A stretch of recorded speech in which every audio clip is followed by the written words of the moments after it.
वर्षों में Bermuda triangle से 50 से अधिक जहाज और 20 से अधिक विमान बिना किसी स्पष्ट कारण या मलबे के निशान के लापता हो गए। कई बार जहाज़ों के लावारिस मिलने या किसी भी संकट सिग्नल के बिना गायब होने की घटनाओं ने इसे दुनिया के सबसे बड़े अनसुलझे रहस्यों में से एक बना दिया। वैज्ञानिकों और आधिकारिक एजेंसियों जैसे कि अमेरिकी नौसेना और नोवा का मानना है कि इसके पीछे कोई अलौकिक शक्ति या एलियंस नहीं, बल्कि प्राकृतिक और मानवीय कारण हैं। इस क्षेत्र में अक्सर अचानक बहुत खतरनाक तूफानें आती हैं। ये एक तेज समुद्री धारा है जो समुद्र के अंदर नदी की तरह बहती है। ये किसी भी दुर्घटनाग्रस्त विमान या जहाज के मलबे को तेजी से बहाकर दूर ले जाती है, जिससे उनका कोई निशान नहीं मिलता। यहाँ कंपास कभी कभी सही दिशा नहीं बताते, जिससे नेविगेशन में भारी गलती हो सकती है। यहाँ के उथले पानी और हजारों छोटे छोटे द्वीपों के कारण रास्तों को समझना और जहाज़ों को गुजरना काफ़ी जटिल होता है। खराब मौसम और भटकाव के कारण चालकों से हुई गलतियां भी दुर्घटनाओं का कारण बन रही हैं। हाल ही में वैज्ञानिकों ने बरमूडा ट्रायंगल के बीच पृथ्वी की पपड़ी के ठीक नीचे लगभग 20 किलोमीटर 12 मील मोटी चट्टानों की एक असामान्य परत खोजी है, जिसका घनत्व तो कम है। माना जाता है कि ये भूवैज्ञानिक संरचनाएं इस क्षेत्र के अनोखे वातावरण में कुछ हद तक भूमिका निभाती है। नोवा बरमूडा ट्रायंगल में हुई अधिकतर गुमशुदा घटनाओं का कारण तूफान, गल्फ स्ट्रीम से होने वाले अचानक मौसम परिवर्तन और खतरनाक उथले पानी जैसे पर्यावरणीय कारकों को मानती है। अमेरिकी नौसेना अलौकिक दावों को खारिज करते हुए प्राकृतिक कारणों और मानवीय त्रुटि को ही मुख्य कारण मानती है। बरमूडा ट्रायंगल उत्तरी अटलांटिक महासागर में स्थित एक रहस्यमयी क्षेत्र है। ये मियामी यानी कि फ्लोरिडा, प्यूर्टो रिको और बरमूडा के बीच का एक त्रिकोणीय इलाका है।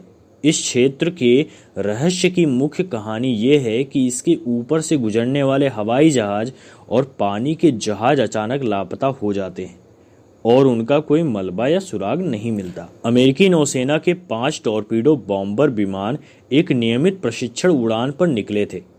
उनका कंपास खराब हो गया और वे रास्ता भटक कर हमेशा के लिए गायब हो गए।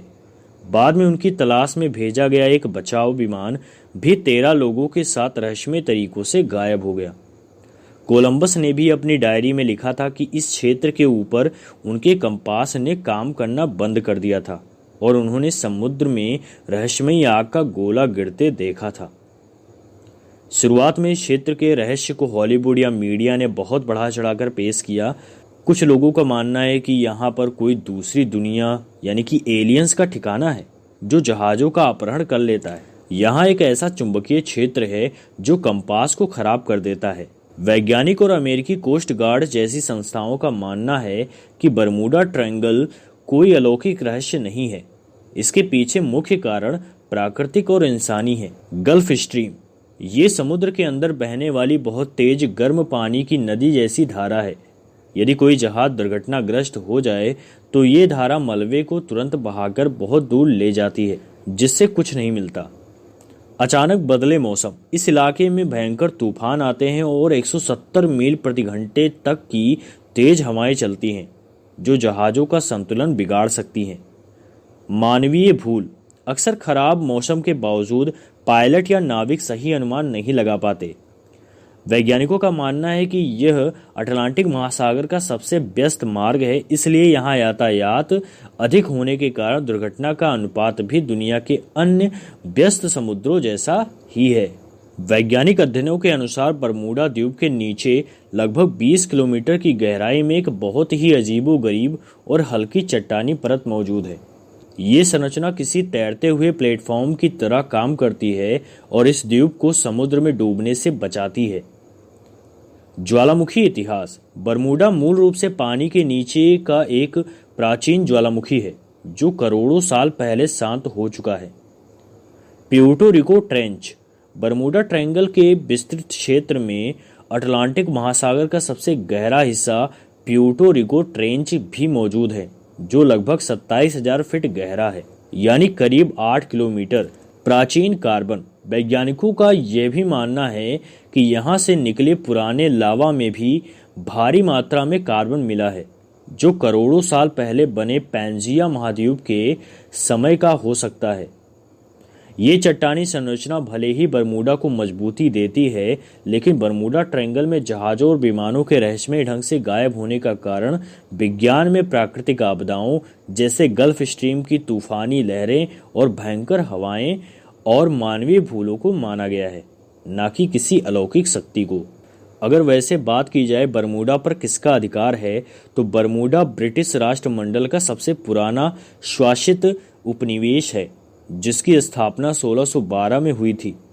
बरमूडा ने परिष्कृत नियम, कानून, बुनियादी ढांचा और सुविधाएं विकसित की है, जिन्होंने इसे एक प्रमुख अंतर्राष्ट्रीय अपतटीय वित्तीय केंद्र और प्रथम श्रेणी के रिसॉर्ट द्वीप के रूप में ख्याति दिलाई है।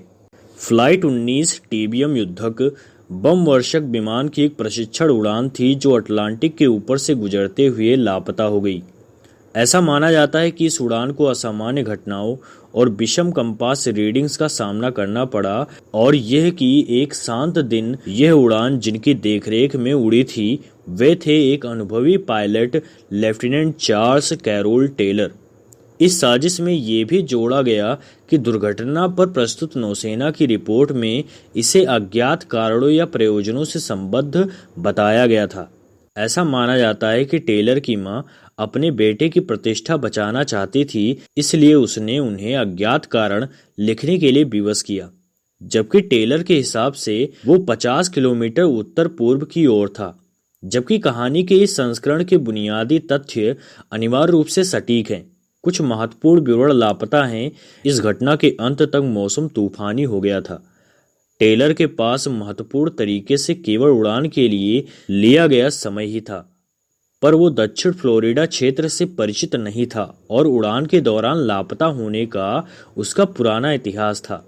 विश्व युद्ध के दौरान वो 3 बार ऐसा कर भी चुका था और अपने विमानों को पानी से उतारने के लिए मजबूर भी किया जा चुका था। और नौसेना की रिपोर्ट तथा टेलर और फ्लाइट 19 के अन्य पायलटों के बीच हुए वार्तालाप की लिखित रिकॉर्डिंग में चुंबकीय समस्याओं के कोई संकेत नहीं है। ये भी एक घटना है जो कि बरमूडा ट्रायंगल से जुड़ी हुई है। मेरी सेलेस्टी के रहस्यमय ढंग से लापता हो जाने का मामला भी बहुत कुछ, लेकिन अस्पष्ट रूप से त्रिभुज से जुड़ा है। कुश्य ने लिखा है कि इस घटना के बारे में बहुत से तथ्य वास्तव में आर्थर कॉनन डॉयल की लघु कहानी के एक काल्पनिक जहाज मेरी सेलेस्टी से संबद्ध है। जे हबकुक जेप्सन का वक्तव्य मेरी सेलेस्टी की वास्तविक घटना पर आधारित है, परंतु काल्पनिक है।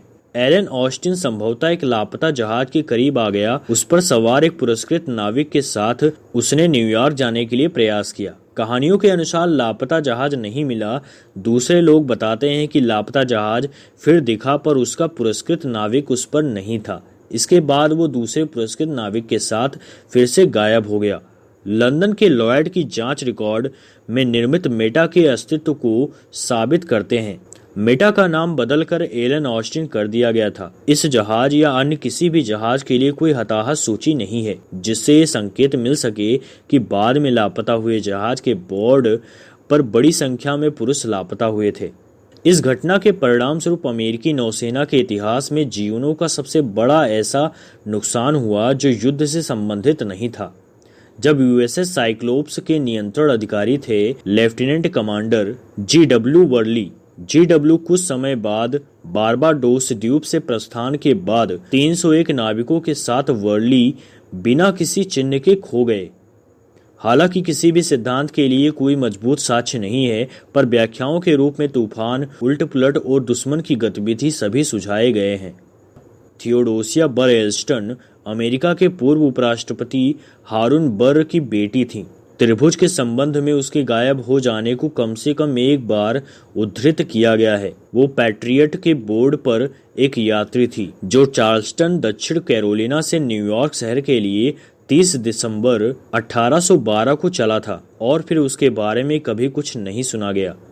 कारणों में समुद्री डकैती और 1812 वॉर का दोनों ही बताए गए हैं, तथा इनके साथ ही उन्हें त्रिभुज के बाहर टेक्सास में रखने की कहानी भी बताई गई है। एक नाविक के रूप में कैप्टन जोशुआ स्लोकम का कौशल बहस से परे थे। अकेले नाव चलाकर दुनिया भर की यात्रा करने वाला वो पहला आदमी था। वो रहस्यमय तरीके से गायब हो गया। कोई सबूत नहीं था कि जब स्प्रे खो गई थी तब वो त्रिभुज में ही हो।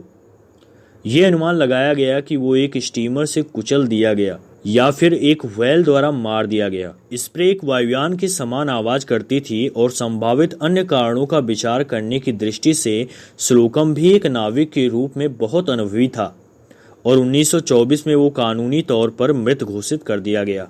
एक रहस्य के होते हुए अब सामान्य गतिविधि की कोई ज्ञात साक्ष्य नहीं था।